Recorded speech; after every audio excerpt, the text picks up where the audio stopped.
저의 설교를 듣는 사람은 어떤 누구의 설교를 들어도 이단적 그런 설교가 아닌 이상은 설교를 인하여 시험받지 않습니다. 왜? 저는 제 설교를 들으면 모든 사람들이 그 심령의 찔림을 받고 그 심령의 드러남을 받게 되어 있습니다. 저는 사람의 심령을 이 말씀을 전하는 가운데서 확 드러내어 보입니다. 그래서 왜 드러내어 보이느냐? 그것을 따라가면 죽어요. 그것을 따라가면 마지막은 사망일 뿐만 아니라 가는 그 길은 고난의 길이에요. 그래서 제 설교를 들으면 목사님이 내 모든 것을 어떻게 저렇게 보았는지, 나를 어떻게 저렇게 잘 아는지, 처음 듣는 사람은 또 자기 보고 하는 듯한, 그래서 전도해 온 사람이 늘 창피함을 당합니다. 왜 창피함을 당하느냐? 혹시 내 이야기 목사님한테 했나? 그런데 어떻게 그렇게 나를 잘 알고 있느냐? 그렇게 말합니다. 여러분, 설교는 제3자에게 들려지는 듯한 메시지가 설교가 아니에요. 저도 이런 설교 얼마든지 할 수 있어요. 그러나 결코 그런 설교하지 않습니다.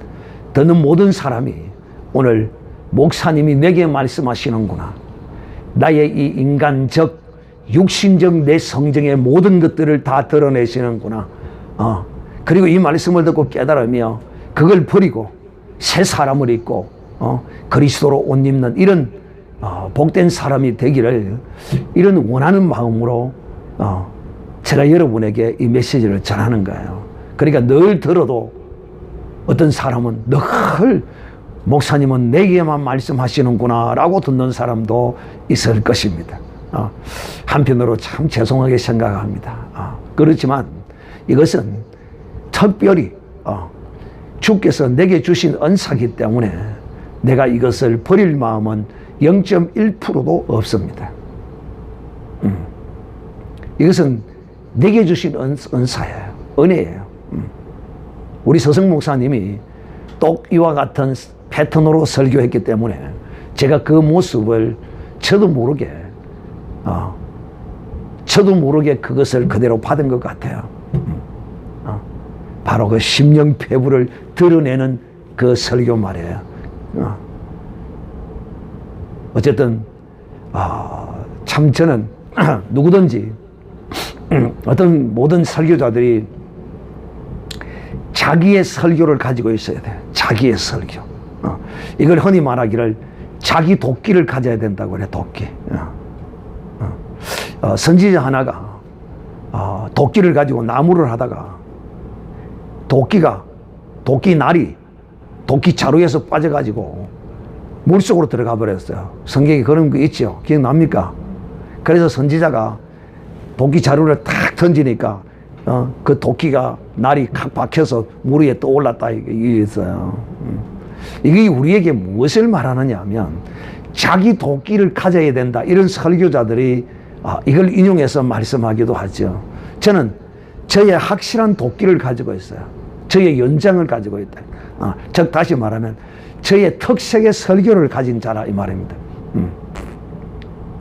그래서 설교자들 누구든지 자기 나름대로의 이 설교의 특색이 있어야 돼요. 그러나 대부분의 보편적인 한국교회의 설교자들은 서론, 본론, 결론, 본론 1, 2, 3, 4 뭐 이런 식으로 패턴으로 대부분 이렇게 다 설교하죠. 다 이렇게 맞췄어요. 아니면 윤리도덕적으로 설교하는 것과 이런 것들로 이 사람의 어떤 그 윤리적이고 인격적인 인성적인 것을 설교를 통하여 만지는데 만져서 안 돼요. 그것을 이 말씀으로 두드리 부셔야 됩니다. 이게 설교예요. 근데 그렇게 하면요, 큰 교회에서 그렇게 하면요 쫓겨납니다. 왜? 목사님이 나를 치는구나. 그래가지고 목사님한테 달라들고 설교를 이렇게 하니 저렇게 하니 막 그럽니다. 바로 그 교회는 저주받은 교회입니다. 그런 성도는 저주받은 성도예요. 목사를 무엇 때문에 세워나왔습니까? 성도들이 인간적인 길로 가는 것을 하나님의 길로 가도록 그 방향을 틀어주는 이 일을 하는 것이 목사입니다.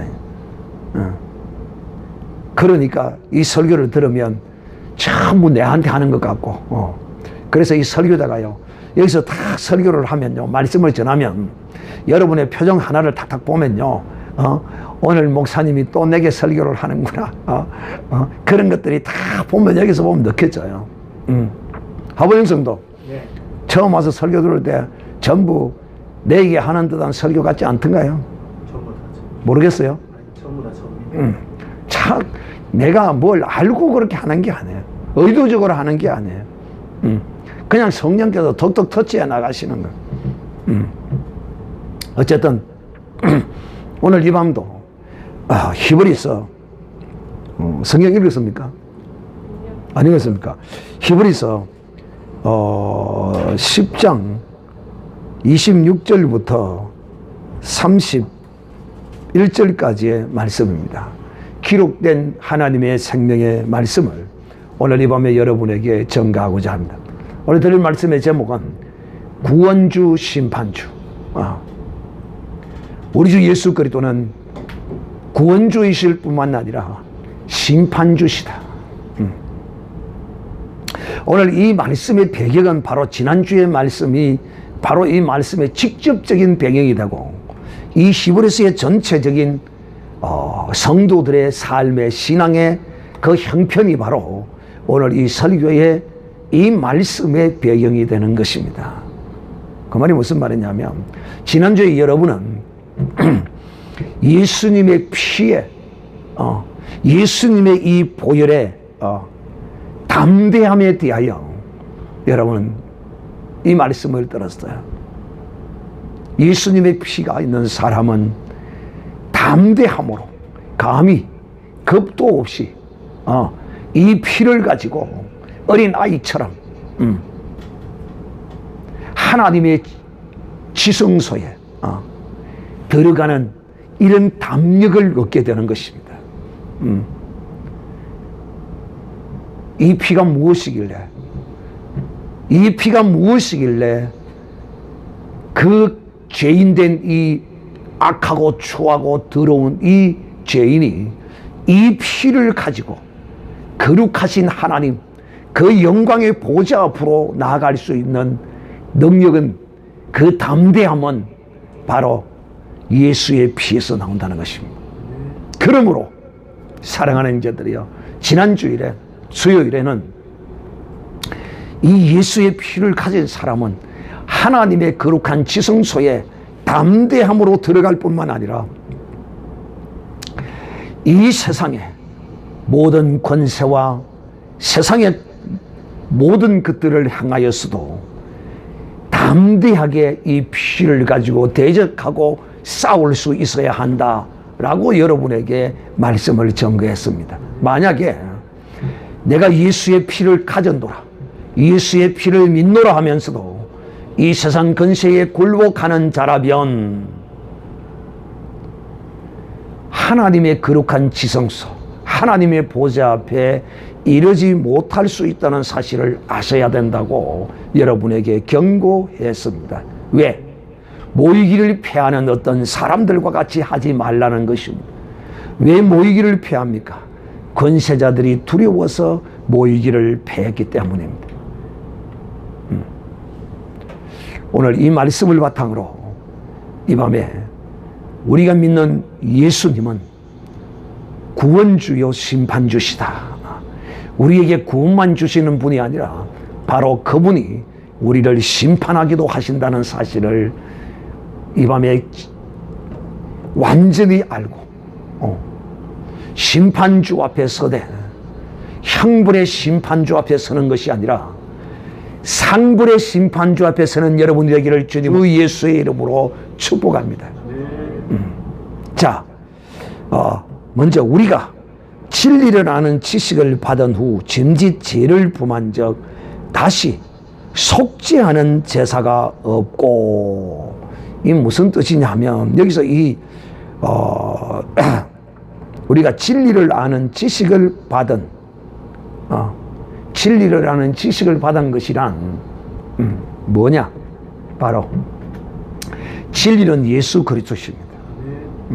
즉, 이 진리를 안다는 것은 예수 그리스도를 안다는 것입니다. 어떻게 예수 그리스도를 아는 것입니까? 바로 예수 그리스도가 내 죄와 허물을 인하여 십자가에 내 대신 죽으시고 죽으신 지 3일 만에 부활하신 이 놀라운 사실과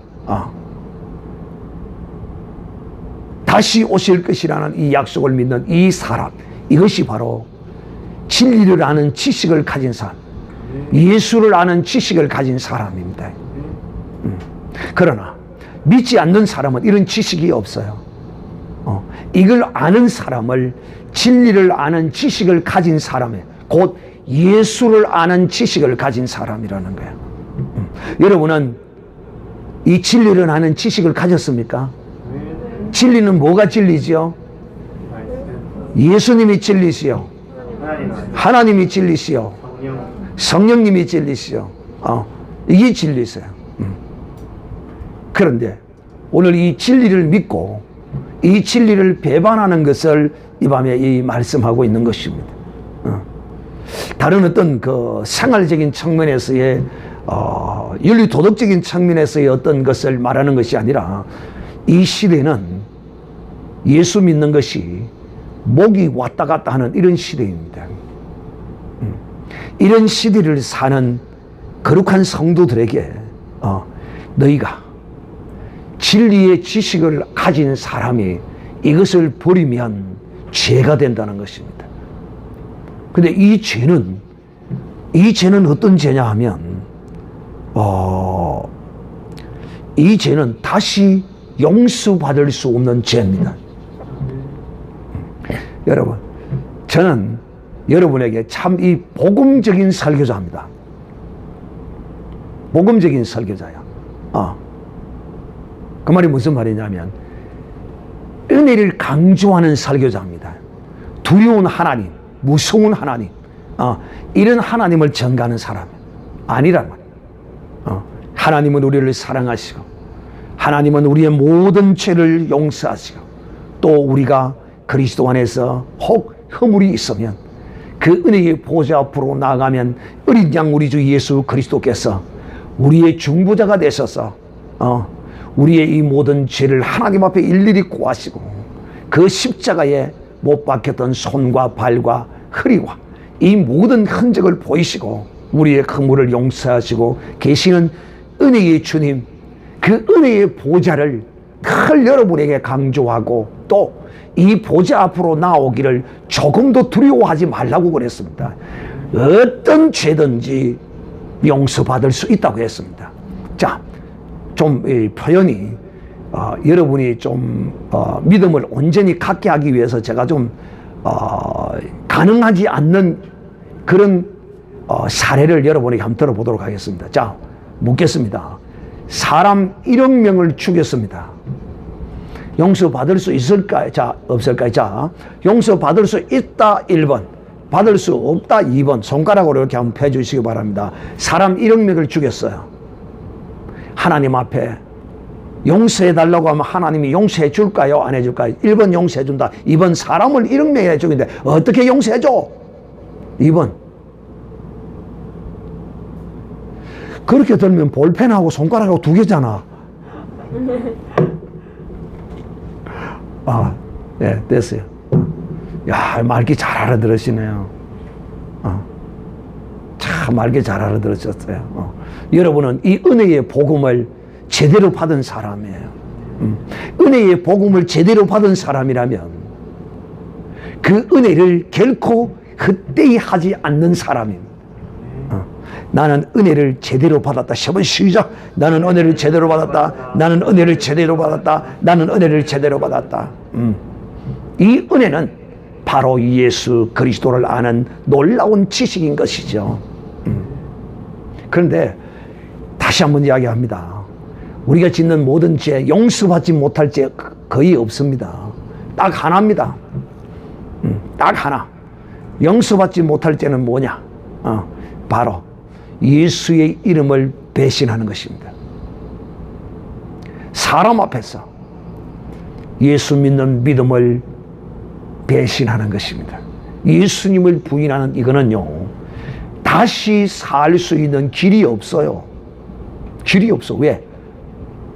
다시 예수님을 십자가에 못 박아야 되기 때문에 못 박을 수가 없어요, 이제는. 그분은 한 번 못 박음으로써 완전히 끝나버린 거예요. 이걸 히브리서 6장에 자세하게 설명하고 있어요. 그래서 오늘 지금 여기서 말하는 진리를 아는 지식을 받은 후에 죄를 범한 적, 이 죄는 바로 예수 그리스도를 부인하는 죄예요. 부인하는 죄. 그래서 여러분, 어떤 일이 있어도 예수님 부인하지 마시길 바랍니다. 우리의 피난처는요, 잠시 일시적인 피난처가 아니에요. 이분은 우리의 영원한 피난처로서 우리를 저 하나님의 영원한 나라로 인도해 주실 분이시라는 것입니다. 그러므로 여러분, 다시 한번 이 한란의 시대, 이 고난의 시대, 또 이 대한민국이 앞으로 지금 현상을 보면 굉장히 어둡습니다. 경제적으로도 어려울 뿐만 아니고 정치적으로도 사회적으로도 굉장히 어려운 시기를 향하여 들어가고 있음을 우리는 보고 있습니다. 이럴 때 우리는 여러분, 잠시 피하여 있을 그 피난처를 우리는 찾으려고 하면 곤란하죠. 돈이 있으면 찾아도 돼요. 돈 많으면요. 미국 이민 가는데 한 50억 정도면 이민 갈 수 있어요. 투자 이민 한 50억 정도면 가요. 뭐 가도 괜찮아요. 그것 갖고 뭐 나쁜 거 아니에요. 왜? 지금 대한민국의 어떤 현상을 보면 정말 하나님의 심판을 받아야 딱 마땅한 모습이에요. 이스라엘 백성들이 하나님의 심판을 받을 때 3분의 1은 칼날에 죽고 3분의 1은 흩어져 버렸고 3분의 1은 포로로 잡혀갔어요. 여러분, 흩어진 사람보다도 포로로 잡혀가는 사람이 그 시대에 볼 때 굉장히 불행한 사람으로 보였지만 하나님은 오히려 포로로 잡혀가는 사람들을 보존했습니다. 할렐루야. 나는 여러분들이 50억 정도 있으면 미국 투자 이민회로 가기를 바라요. 대한민국의 이 민족성은요, 진짜 여러분 잘 알잖아요. 우리의 선조들이 패당을 지어서 노론 소론 뭐 하면서 가서 싸우고 당파질하고 패망한 이런 근성이 있는 이 민족을 하나님이 불쌍히 여겨서 하나님이 긍휼히 여겨서 이 민족을 이처럼 부강한 나라로 세계의 어떤가는 10개국의 경제 대국 가운데 하나님이 이 나라를 세워주는데 이 백성들이 그걸 모르는 거예요.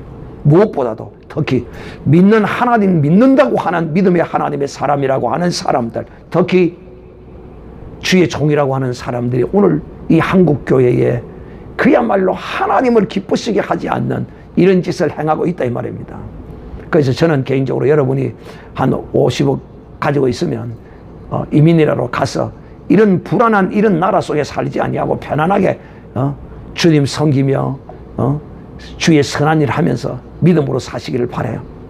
그러나 그렇지 않다면 50억 100억이 없으면 그냥 나의 피난처는 그리스도라는 사실을 알고 언제든지 이 목숨을 주님이 원하실 때 내어놓을 수 있는 믿음과 준비와 각오가 되기를 주님의 이름으로 축복합니다. 어차피 길게 사나 짧게 사나 인생은 한 번 사는 것이고 이 육신의 이 목숨은 하나님이 왜 주셨는데 하나님을 위하여 사용하라고 주신 것이에요. 똥 싸는 기계로 하나님이 살라고 준 게 아니에요. 천수를 누리는 게 복이 아니에요. 배릉박에 똥칠하며 사는 그것이 복이 아니라니까.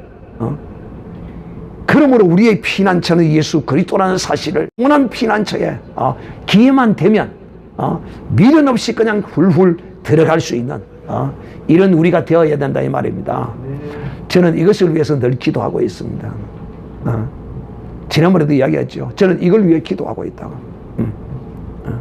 그런 때가 오면 당장에 그냥 갈 수 있도록 하나님 나를 충동하여 주시고 나를 붙들어 달라고 저는 그런 준비의 기도를 늘 하고 있어요. 여러분들도 그러시기를 바랍니다. 오늘 히브리서 10장 26절의 이 말씀에 이 죄를 범한 적 다시 속죄하는 제사가 없다는 이것은 바로 예수 그리스도를 부인하는 것이다.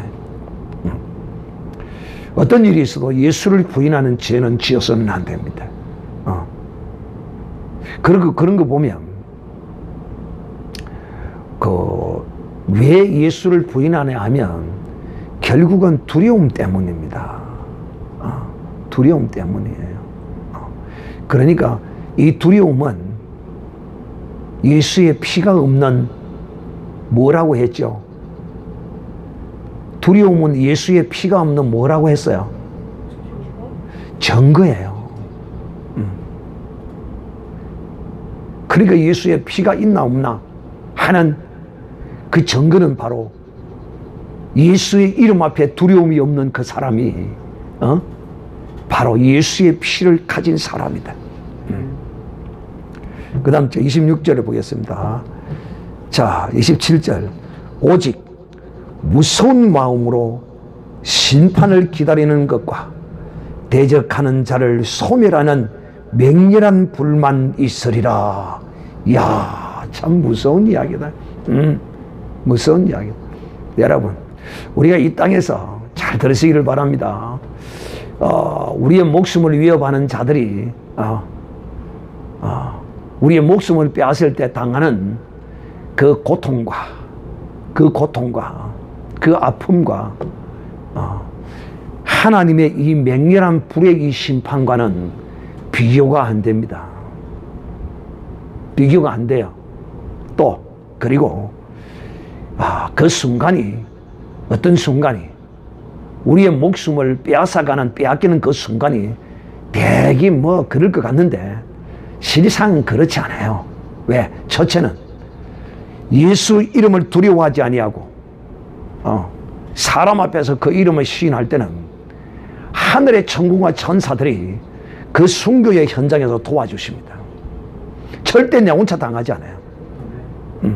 그러게 여러분, 그 비근한 증거가 하나님의 한 사람이 그 증거를 우리에게 보여주셨지요. 누구지요?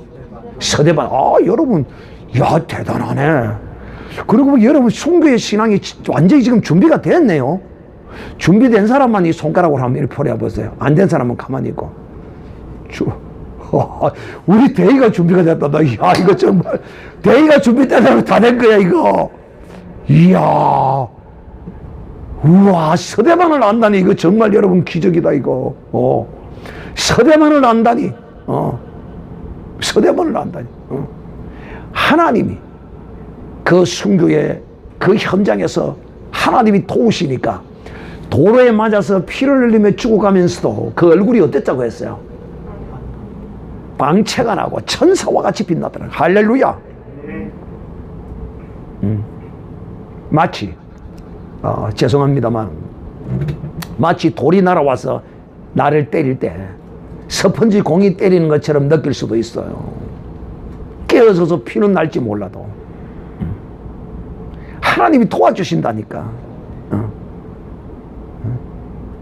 하늘과 땅에 계시지 않는 곳이 없으신 그분. 심지어는 하늘과 땅에도 계실 뿐만 아니라 가장 가까이 계시는데 어디에 그분이 가까이 계십니까? 그렇죠. 와, 여기 계시는 거야. 그런데 내가 그분을 시인하는데 그분이 그냥 계시겠어요? 아니요. 그분이 함께 하시고 도와주십니다.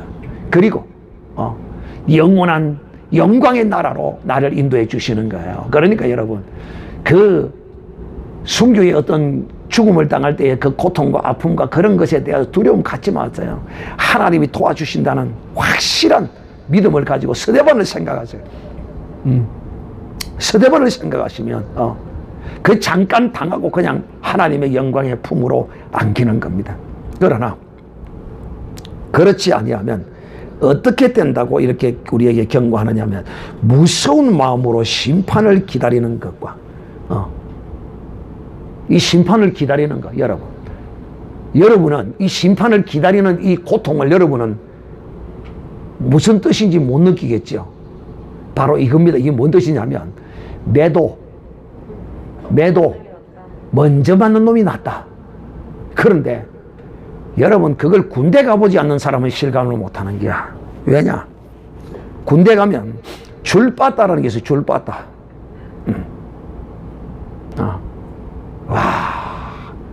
줄을 쫙 세워놓고 양쪽 침상에 40명씩 쫙 이렇게 딱 세워놔요. 내가 군대 생활할 때는 40명을 쫙 세워놓고 한 사람이 때리기를 시작하면 탁탁탁 때리갖고 오는 거야.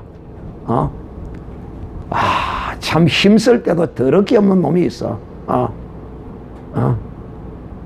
특히 이제 선임하사라고 이 깔꾸리 2개 가지고 있는 깔꾸리 3개 2개 가지고 있는 요것들이 가장 못된 놈들이 군대를 때. 점호할 때 점호만 되면 이런 고통이야. 불안이야. 공포야. 제일 앞에 서서 제일 앞에 맞아보면 정말 속 시원한데 맨 끝에 서가지고 80명이 맞는데 그 80명이 맞아 나오는 그 공포 말이에요. 그 두려움. 범죄를 저지르고 심판을 기다리는 자. 어디서 기다리느냐? 음부에서 기다리는데 그 음부에는 물 한 방울이 없어서 가랑과 고통함 가운데서 그 불심판을 기다리는 거야. 그러니까 여러분 그 고통과 그것이 얼마나 크겠느냐 말이에요. 그렇게 기다리다가 대적하는 자를 소멸하는 맹렬한 불만 있으리라. 그러니까 그곳에 딱 가면 이제 이 대기 장소지. 예수 그리스도를 부인하고 죽어서 영원한 지옥 심판 가기 전에 거기서 대기하고 있는 그 음부 가운데서 거기서 괴롭고 고통스러운데 그 불심판을 당할 것을 생각하고 거기서 기다리는 그 고통은 얼마나 되겠느냐는 겁니다. 그러나 예수 그리스도의 이름을 시인하고 순교를 당하여서 그 영혼이 낙원에서 천국의 상급을 바라보고 기다리는 그 마음은 어떻겠느냐. 여러분 이 완벽하게 비교되는 거예요. 28절 모세의 법을 폐한 자도 두세 정인을 인하여 불쌍히 여김을 받지 못하고 죽었거늘 하물며 하나님의 아들을 밟고 자기를 거룩하게 한 언약의 피를 부정한 것으로 여기고 은혜의 성령을 욕되게 하는 자의 당연히 받을 형벌이 얼마나 더 중하겠느냐. 여러분 모세의 율법을 어겼었을 때도 두세 정인을 세워서 그를 심판하여 그 심판하는 가운데서 죽어갔는데 하물며 하나님의 아들을 밟고 이 하나님의 아들을 부인하는 것입니다. 사람과 하늘과 땅의 권세 앞에서 하나님의 아들을 부인하고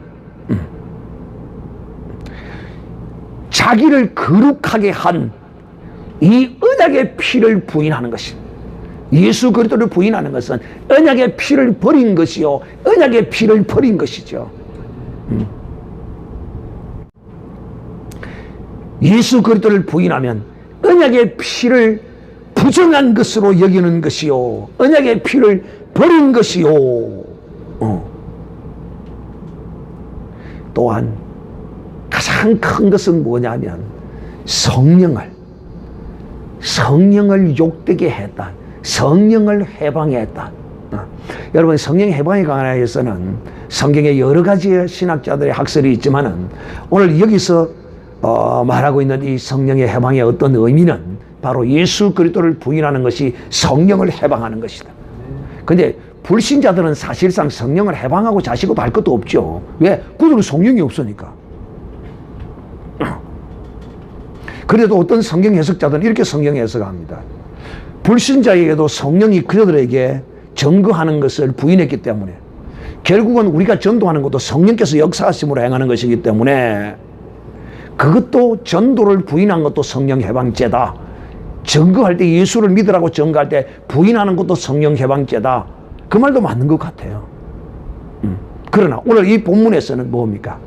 성령을 받은 자가 이 거룩한 피를 부인하는 것. 예수의 이 놀라운 이 생명의 구원의 거룩한 피, 구원의 주를 거부하는 거예요.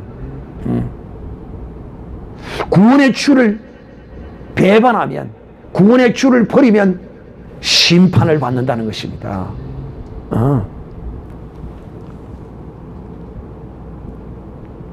얼마나 더 중한 벌을 받겠는지 너희가 한번 생각해 보라는 것입니다. 사랑하는 형제들이요, 우리를 이렇게 힘들게 고난을 주고 또 우리를 목숨을 빼앗아가는 이런 세상 권세자들, 이 악한 마귀들은 반드시 주님께서 그들도 함께 배신자들과 함께 주님이 그 심판을 하시겠다는 것입니다. 또 무엇보다도 우리를 이 세상에서 그들이 자기의 뜻대로 자기의 임의대로 예수 그리스도를 부인한다고 그들이 우리의 목숨을 빼앗아가면 반드시 죽겠어. 반드시 죽겠어. 저들에게 그 원수를 주님이 갚아 주시겠다는 것입니다. 그래서 원수 갚는 것이 내게 있으니 내가 반드시 갚으리라. 사랑하는 형제들이여, 그러므로 우리는 이 세상의 모든 사람들과 이 세상의 악한 마귀와 건세로 우리를 죽인다 할지라도 우리의 심판주이신 우리 주께서 반드시 그들을 심판하실 것이라는 것을 우리가 믿고 우리는 그들에게 우리가 심판하려고 했어도 아니 되고, 모든 심판은 이런 심판뿐만 아니라 모든 심판은 우리는 주께 맡겨버려야 하는 것입니다. 주께서 갚으리라 하시고 다시 주께서 그 백성을 심판하리라 말씀하신 것을 우리가 아노라.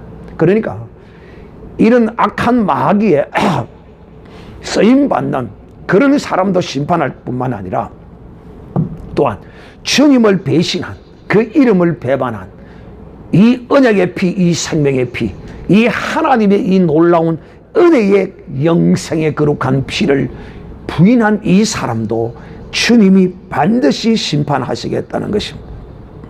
31절, 살아계신 하나님의 손에 빠져 들어가는 것이 무서울 것이다.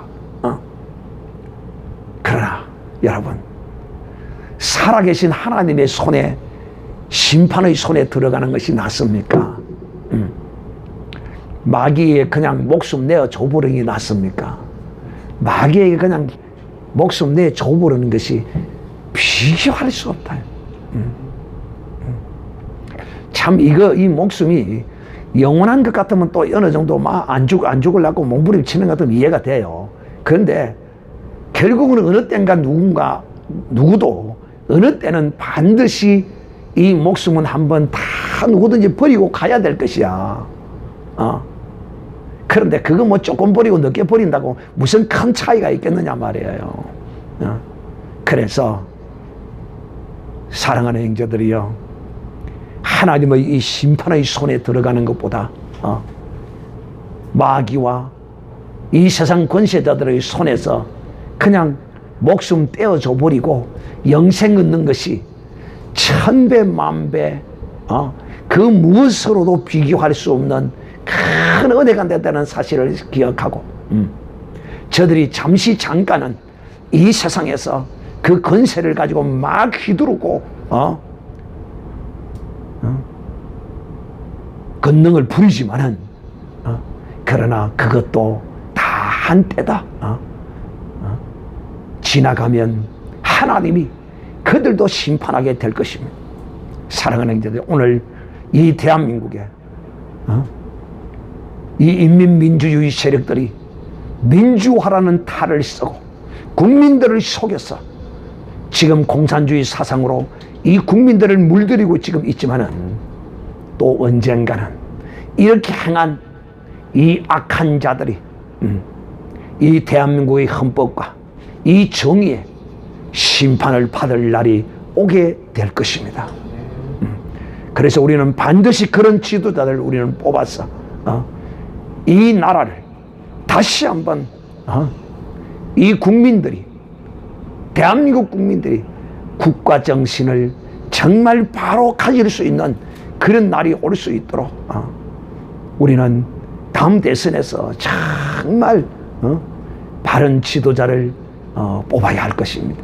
우리는 뭐 그런 일이 없겠지만은 아까 우리가 해론 이야기 들은 것처럼 전부 다 문재인을 지지하고 그것들을 그러는 걸 보면 도대체 이 대한민국을 지금 혼미한 영이 덮고 있는 것 같아요. 어쩔 수 없지요. 그러나 사랑하는 형제들이여, 조금도 두려워하거나 하나님의 그 심판을 두려워해야지 그들을 두려워할 이유는 아무것도 없다 하는 사실을 오늘 이 밤에 알고,